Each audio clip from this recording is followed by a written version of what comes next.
Janata garage cinema release అయ్యి 5 నెలలు గడుస్తున్న యంగ్ టైగర్ ఎన్టీఆర్ గడ్డాన్ని తీయడం లేదు.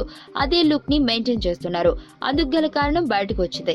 ఎన్టీఆర్ ఆర్ట్స్ బ్యానర్ లో కళ్యాణ్ రామ్ నిర్మిస్తున్న ఎన్టీఆర్ 27th మూవీని బాబీ డైరెక్ట్ చేయనున్నారు. ఇందులో తారక్ 3 పాత్రలు మెప్పించనున్నారు. ఒక పాత్ర పూర్తిగా గడ్డం లుక్ తో ఆకట్టుకుంటున్నట్లు సమాచారం. మిగిలిన 2 పాత్రలు క్లాస్ లుక్ లో కనిపించబోతున్నట్లు తెలిసింది. జై లవకుశ అనే పేరును పరిశీలిస్తున్న ఈ మూవీ ఫిబ్రవరి 11న పూజ కార్యక్రమాలు జరుపుకోనుంది. వెంటనే రెగ్యులర్ షూటింగ్ కి వెళ్లనుంది. భారీ బడ్జెట్ తో కళ్యాణ్ రామ్ నిర్మిస్తున్న ఈ ఫిల్మ్ కి బాలీవుడ్ కెమెరామ్యాన్ సికే మురళీధరన్ ని తీసుకున్నారు. ఇందులో 3 హీరోయిన్స్ నటిస్తుండగా అందులో ఒకరిగా ఢిల్లీ సుందరి రాశిఖన్నా ఫిక్స్ అయింది. జనతా గ్యారేజ్ తర్వాత అనేక కథలు విని ఓకే చేసిన ప్రాజెక్ట్ కావడంతో దీనిపై భారీ అంచనాలున్నాయి.